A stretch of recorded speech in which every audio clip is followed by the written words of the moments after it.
Belakangan ini masyarakat Indonesia dihebohkan dengan harga mie instan yang disebut-sebut bisa naik 3 kali lipat.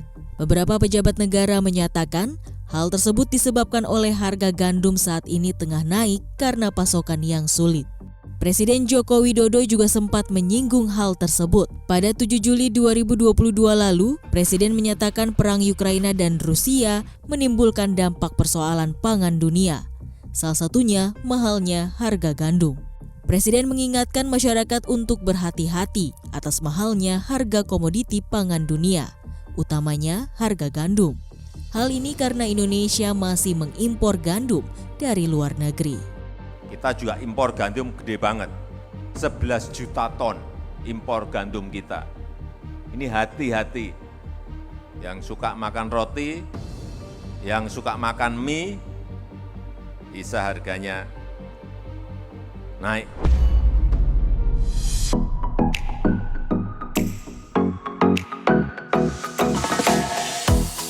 Indonesia menjadi salah satu negara dengan jumlah terbanyak di dunia memakan mie instan. Indonesia berada di peringkat kedua setelah China dengan jumlah konsumsi sebanyak 13,270 juta mie instan di tahun 2021. Mie instan yang awalnya menyandang predikat sebagai makanan darurat, kini menjadi makanan favorit di berbagai kalangan. Selain pembuatannya yang praktis, harga mie instan juga tergolong murah. Mie instan produk Indonesia juga populer hingga mancanegara. Ini terlihat di salah satu warung kopi di kota New York, Amerika Serikat. Di sini mie instan goreng polos dibanderol dengan harga $3 Amerika Serikat. Tingginya peminat mie instan di New York mendongkrak pendapatan Warkop NYC. Warung kopi di New York ini mampu menjual 5 dus mie instan dalam satu hari. These are the corn fritters, and really hot, really fresh. Like seems like a street kind of vendor food, and it's really really good. Okay, what are you eating? This is Indomie with popcorn chicken. How does it taste? It is very good. This is my first time here and it's amazing. Do you want to come here again? Absolutely. Okay, I'm gonna see you later. Thank you. No problem. Dengan adanya rencana kenaikan harga mie instan akan membuat ciri khasnya yang memiliki harga terjangkau akan hilang. Terlebih mie instan masih menjadi andalan masyarakat di berbagai kalangan. Tak heran, semua keberatan jika harga naik. Lebih ke jadi makanan pokok sih, pengganti nasi ya, komplementer lah. Itu merupakan masalah besar sih buat saya ya. Kalau bisa sih jangan sampai naik harganya karena kasihan orang-orang yang kayak saya gitu. Kalau bisa jangan naik sih harganya, tolong Pak Menteri. Agak kecewa juga sih soalnya kan sebagai kita, apalagi kayak anak-anak muda, anak kosan gini kan suka makan Indomie. Misal kayak lagi bosan makan nasi, terus jadi makan Indomie gitu kan. Ya agak sedikit kecewa sih sebenarnya. Apalagi naiknya tuh 3 kali lipat gitu kan. Itu sebagai pengganti nasi aja sih sehari-hari. Kalau misalkan lagi bosen makan nasi, jadi kita makannya mie paling.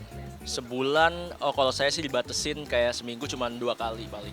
Iya sih, bagi yang suka makan mie sih itu pasti berat banget ya, apalagi kayak anak-anak kos gitu kan. Pasti itu keberatan sih. Saya pribadi sebagai yang suka makan mie juga berat sih kayak gitu. Jukwit Haryoko, owner Ropang OTW yang merupakan kafe kekinian dengan menu utama roti panggang dan mie instan juga turut keberatan. Kenaikan harga mie instan tentunya sangat berpengaruh terhadap bisnisnya. Gak usah secara F&B bisnis ya, saya secara pribadi aja kalau sampai 3 kali lipat sih keberatan juga ya. Maksudnya menu-menu yang wajib tuh comfort food ya gitu. Tapi kalau untuk tepung sih, maksudnya tepung dan mie instan, sebetulnya tiap tahun ada kenaikan. Jadi kita juga antisipasi dengan mungkin ada kenaikan sedikit, tapi bertahap lah, nggak langsung naik tinggi. Karena ada spare yang masih bisa kita adjust lah. Bahan baku sih udah pasti naik sih tiap tahun. Cuma yang kurang pas ini adalah kayak kita baru mau nafas lagi nih habis pandemi, udah dihajar ini naik lagi ya. Waktu pandemi pastinya model F&B kayak gini yang rumah makan ngandelin orang dine-in pasti terdampak banget ya. Kita juga waktu itu lumayan terpukul, tapi waktu itu kita ada beberapa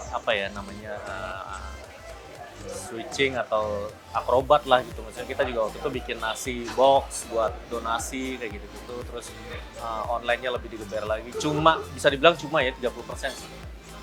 Karena kalau teman-teman F&B yang lain bisa lebih banyak nih. Dalam sehari, satu cabang Ropang OTW rata-rata bisa menjual hingga 100 porsi mie instan.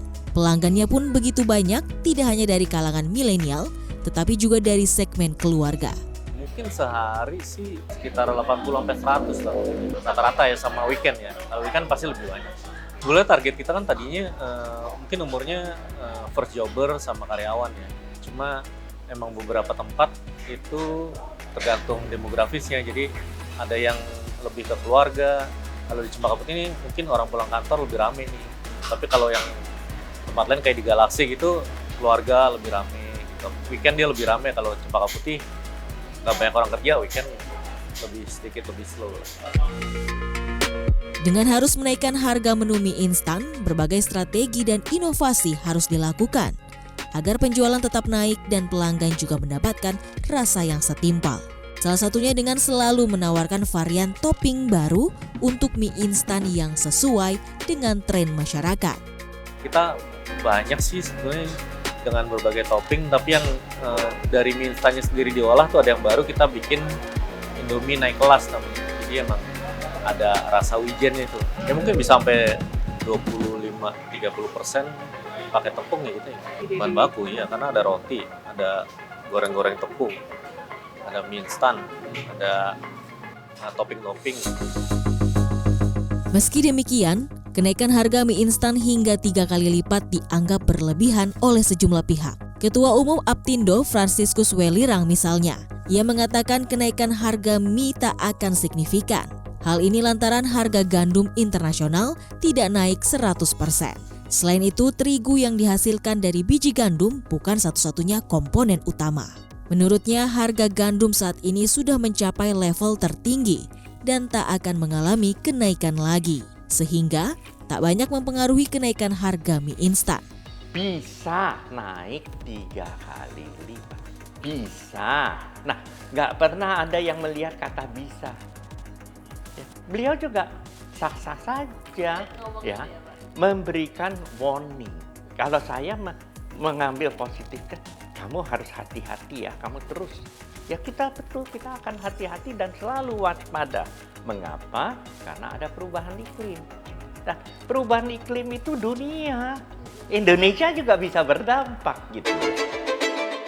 Kelangkaan gandum merupakan bagian dari ancaman krisis pangan global. Hal inilah yang membuat harga pangan menjadi sangat tinggi dan tak sedikit negara mengalami inflasi. Oleh karena itu, Indonesia harus mencapai swasembada dan ketahanan pangan nasional.